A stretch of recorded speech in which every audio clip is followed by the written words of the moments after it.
सोचो, तुम अपनी बहन के साथ स्कूल से घर जा रहे हो। सब कुछ नॉर्मल है, लेकिन अचानक एक कार तुम्हारे सामने रुकती है और उसके बाद जो होता है वो तुम्हारी जिंदगी हमेशा के लिए बदल देता है। आज हम बात करने वाले हैं 1978 के एक ऐसे केस के बारे में जिसे दिल्ली का सबसे शॉकिंग किडनैपिंग केस माना जाता है, गीता और संजय चोपड़ा केस।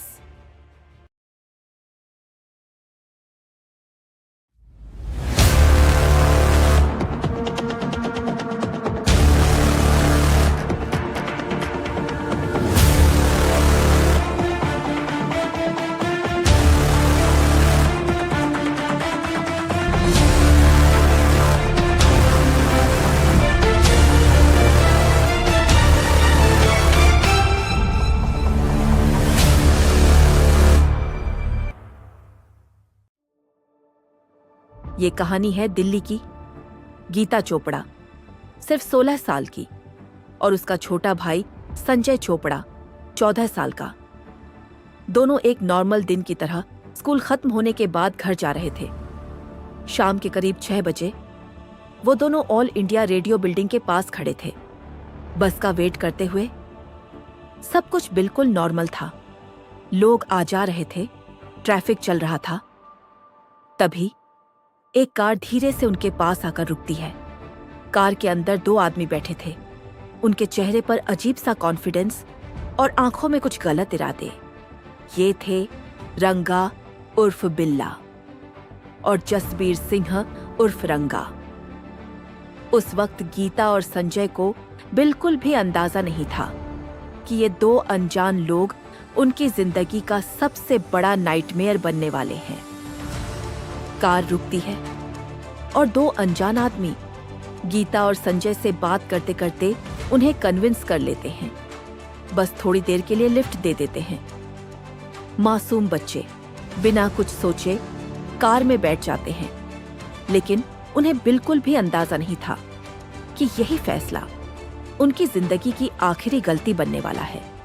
जैसे ही वो कार चलती है, दिल्ली की सड़कें पीछे रह जाती हैं और कार सीधा बढ़ने लगती है एक सुनसान जगह की तरफ। जयंती पार्क के जंगल। अब तक सब कुछ साफ हो चुका था। ये कोई नॉर्मल लिफ्ट नहीं थी, ये एक प्लान्ड किडनैपिंग थी। घर पर फोन करके पैसे मांगने का प्लान था, लेकिन तब तक सिचुएशन कंट्रोल से बाहर जा चुकी थी। बिल्ला और रंगा को डर लगने लगा। पुलिस तक बात पहुंच चुकी थी और फिर उन्होंने एक खतरनाक फैसला लिया। इन बच्चों को जिंदा छोड़ना अब रिस्क है। लेकिन यहां कहानी एक अनएक्सपेक्टेड टर्न लेती है। गीता और संजय सिर्फ 16 और 14 साल के थे, फिर भी उन्होंने डर के सामने झुकना स्वीकार नहीं किया। उन्होंने तय किया कि वो लड़ेंगे 2 खतरनाक अपराधियों के सामने। ये छोटे बच्चे बिना डरे उन पर टूट पड़ते हैं। वो लड़ते हैं पूरी हिम्मत के साथ, जितनी ताकत थी सब लगा देते हैं। ये सिर्फ सर्वाइवल नहीं था, ये हिम्मत थी जो बहुत कम लोग दिखाते हैं। लेकिन कभी-कभी हिम्मत भी काफी नहीं होती।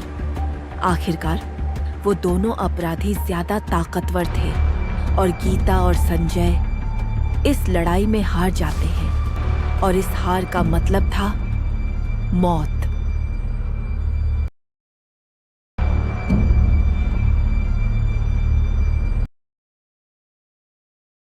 इस घटना ने पूरे देश को हिला दिया।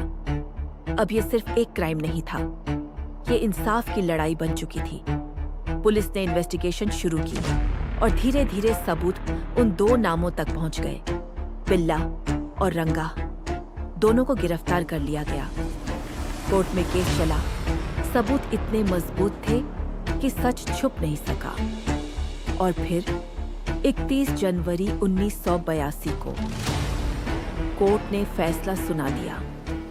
बिल्ला और रंगा को डेथ सेंटेंस दिया गया और बाद में तिहाड़ जेल में उन्हें फांसी दे दी गई।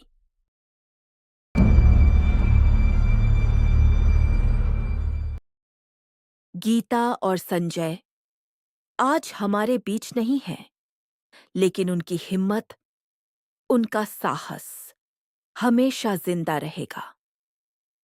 यह कहानी हमें सिखाती है कि मुश्किल वक्त में भी हिम्मत कभी नहीं हारनी चाहिए।